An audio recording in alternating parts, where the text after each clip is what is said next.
একটু দই মাখিয়ে নিয়েছি, একটু জর্দা রং দিয়ে দিয়েছি। যে তেলে আমি বেরেস্তা করেছি পেঁয়াজের, এই তেলে একটু ভেজে নিব, একটু উল্টে পাল্টে ভেজে নিব। ভেজে নিয়ে তারপর এটাকে নামিয়ে ফেলবো।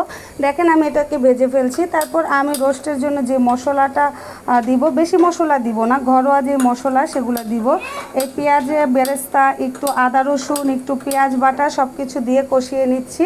একটু মরিচের গুঁড়া দিয়ে দিয়েছি হালকা একটু ঝাল হওয়ার জন্য, কাঁচা মরিচ, একটু টক দই, একটু রোস্টের মশলা সব দিয়ে এটা কষিয়ে নেব। কষানোর পর যখন এটার উপর তেল ছেড়ে দিবে তখন আমি কি করব, ওই ভাজা রোস্টগুলো দিয়ে দিব।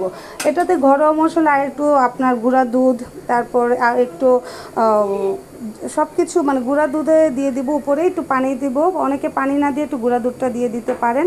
দিয়ে এটাকে নেড়ে চেড়ে দিবেন। দেখেন আমি একটু দিয়ে এটাকে নেড়ে চেড়ে উল্টে পাল্টে সুন্দর করে নিচ্ছি। একটু পানি দিয়ে দিয়েছি যাতে এটা এই পানিতেই সিদ্ধ হয়ে যায়।